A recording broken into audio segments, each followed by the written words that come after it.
Quel est le synonyme? Une autre fois, dans cet examen, 2 questions sur synonyme, 2 questions sur antonyme. Après, premier document. Deuxième document, même chose. 2 questions synonymes et 2 questions antonymes. Le synonyme de surmonter, négliger, échouer, effacer, combattre. Bien sûr, c'est combattre quelque chose. Quel est le synonyme de brillante, éclatante, superficielle, sobre, terne? Donc, c'est éclatante. Brillante, c'est quelque chose de brillante, comme le diamant, c'est éclatante, qui éclaire. Quel est l'antonyme de collaboration? L'antonyme, le contraire du mot collaboration. Résistance, contribution, assistance, association, c'est résistance. Quel est l'antonyme de effectuer? L'antonyme, le contraire. Achever, consommer, abandonner, faire. Effectuer, l'antonyme de effectuer, c'est abandonner. Les questions des situations. Choisissez la bonne réponse. Tu nous informes sur la cause de la clôture du tunnel du Mont Blanc. Qu'est-ce que tu dis? Une autre fois, tu dois bien lire la question. Tu nous informes, tu nous dis sur la cause, pourquoi de la clôture du tunnel du Mont Blanc. Qu'est-ce que tu dis? Parce qu'il faisait très beau et la circulation était fluide. Grâce à l'utilisation des feux de circulation intelligents partout, fermé après un grave accident dû à une collision entre 2 voitures pour conserver une partie de l'énergie solaire. Bien sûr, numéro 4, ce n'est pas juste du tout, pas pour conserver une partie de l'énergie solaire. Donc, une autre fois, tu nous informes la cause de la clôture du tunnel. Bien sûr, c'est fermé après un grave accident. Il y avait un accident, il y avait un grave accident dû à une collision entre 2 voitures. Ça provoque la clôture du tunnel du Mont Blanc. Question numéro 22. La majorité voit que la lutte contre la pollution de l'air est indispensable. Qu'est-ce qu'elle dit? La lutte contre la pollution de l'air est indispensable. Qu'est-ce qu'elle dit? Il faut interdire totalement la circulation dans les centres-villes. Il faut établir des usines dans les zones d'habitation. Ce n'est pas logique du tout. Comment on veut lutter contre la pollution et établir des usines dans les zones, les endroits où il y a des habitants. Il faut diminuer les taxes sur les produits polluants. Il faut réduire les budgets consacrés à la défense de l'environnement. Réduire?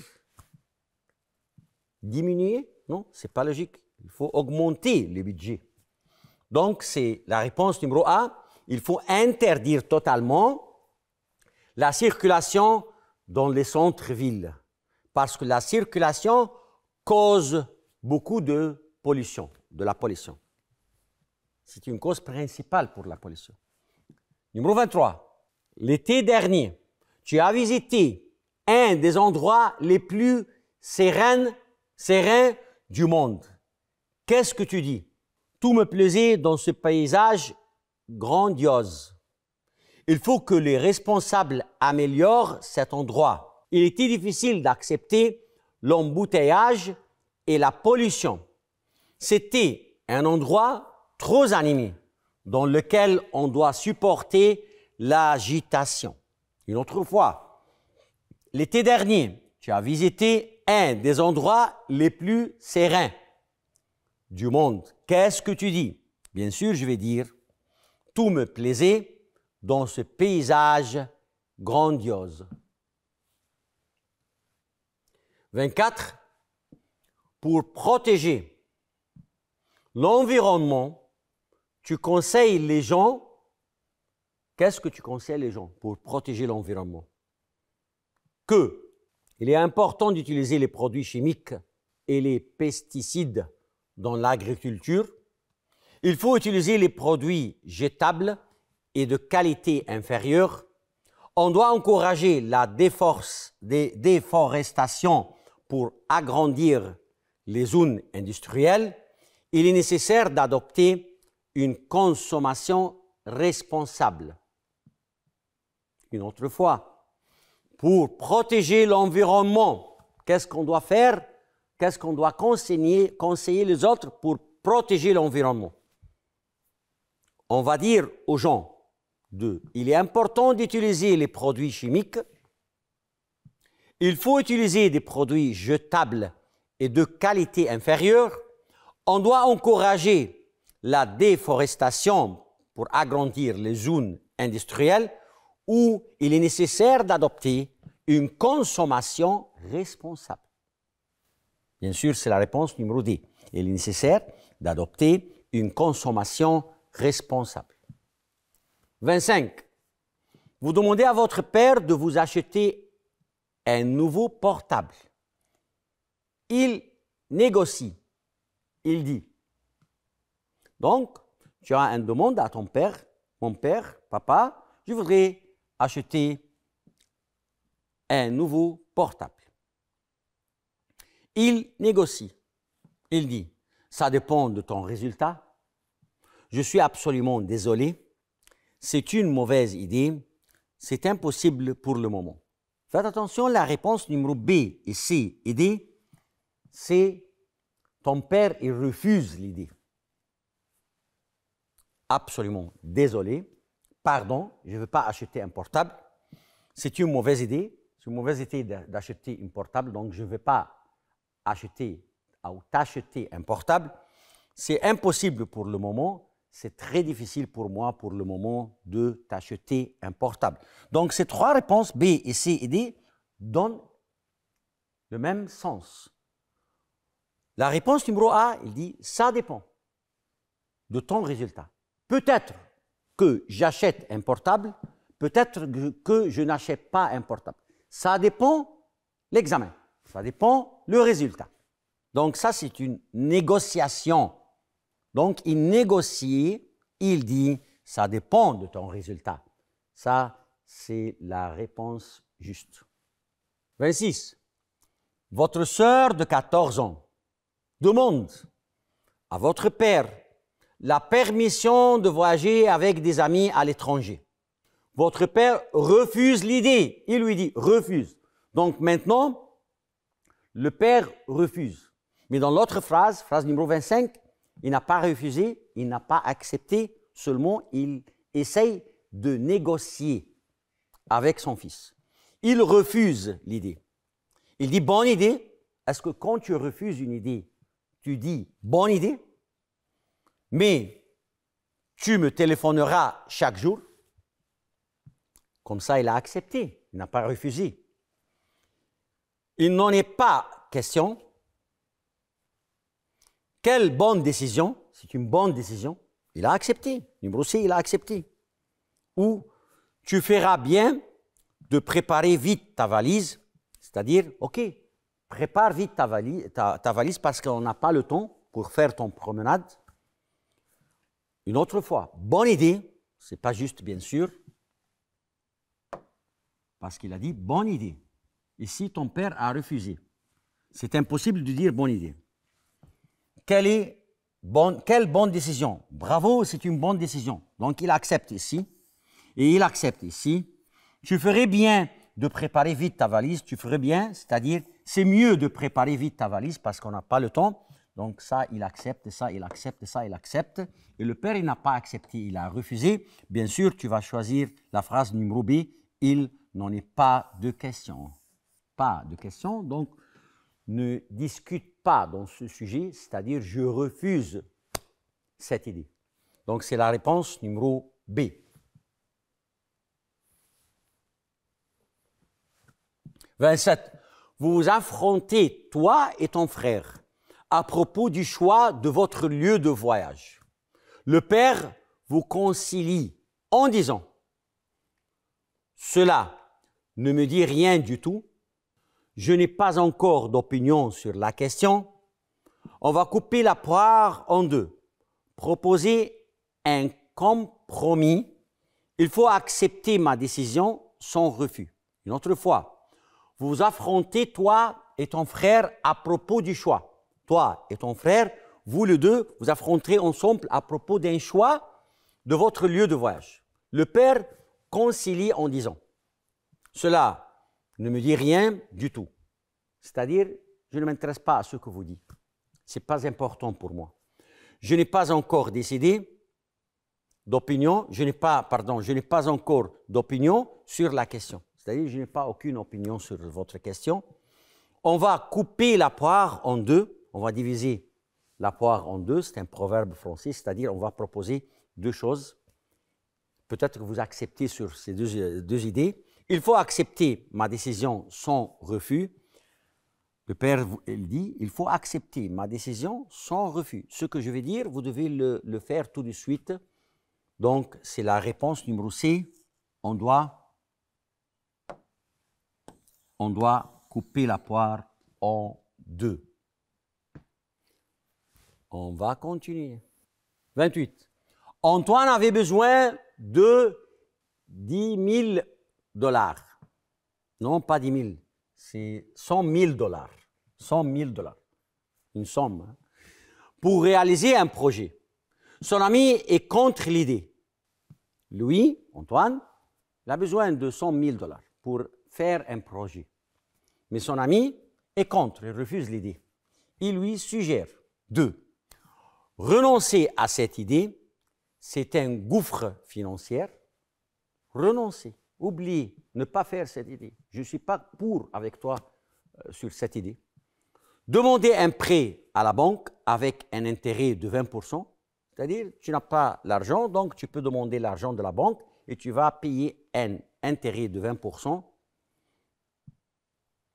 Et n'oublie pas que son ami est contre. Hein? N'oublie pas ça. Son ami est contre, c'est-à-dire il refuse l'idée. Il refuse l'idée. Bien sûr, puisqu'il refuse l'idée, il ne va pas lui dire demander un prêt à la banque avec intérêt de 20%. Faire appel de tes investisseurs privés pour financer le projet. Proposer un partenariat avec une entreprise établie. Donc, la réponse correcte, c'est renoncer à cette idée. Ne pas faire cette idée. Je ne suis pas d'accord avec toi à cette idée. Je ne suis pas pour cette idée. Je ne suis pas pour cette idée, c'est-à-dire je refuse cette idée. Donc ça, c'est la réponse correcte. C'est un gouffre financier.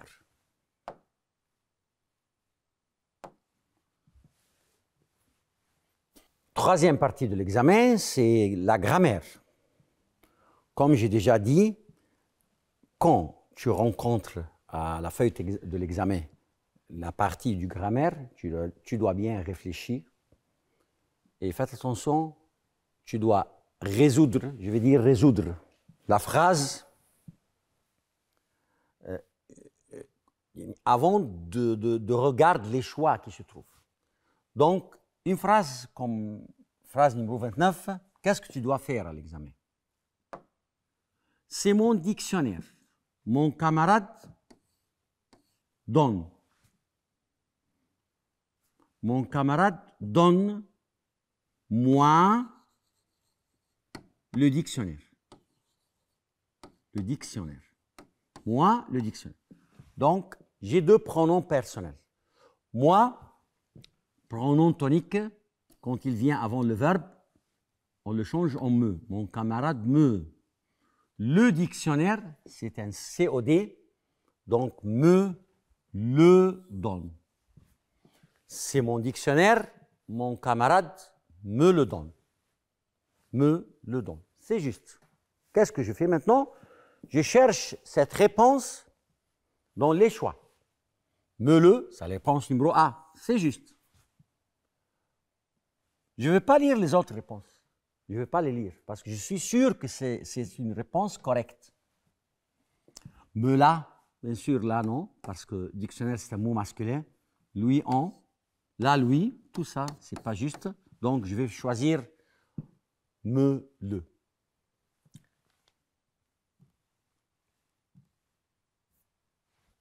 « 30. As-tu besoin pour terminer ce travail? Type. As-tu besoin? Le mot besoin, c'est toujours suivi par de. J'ai besoin de, ou des apostrophes, bien sûr. Besoin de. Donc, faites attention à la préposition de. As-tu besoin pour terminer ce travail? Pour terminer ce travail. Qu'est-ce que tu as besoin?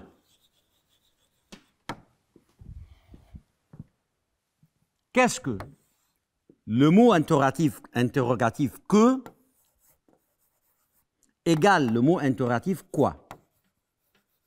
Mais quoi, on l'utilise en deux cas.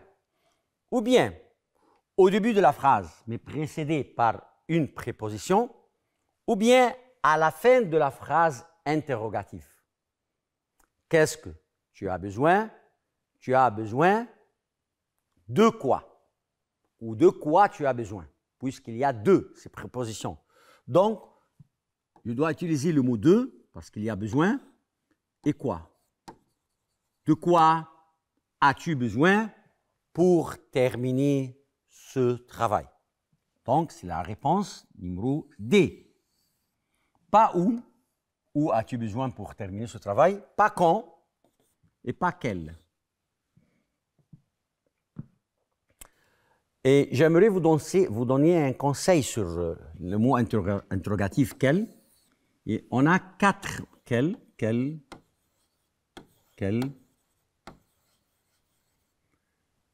masculin, féminin, masculin pluriel, féminin pluriel. Quand on utilise le mot interrogatif quel, tu dois savoir quelque chose. Le mot interrogatif quel suivi par ou bien verbe être plus nom, ou bien le nom plus verbe. J'ai dit verbe, je n'ai pas dit verbe être, n'importe quel verbe. Par exemple, quel est ton nom?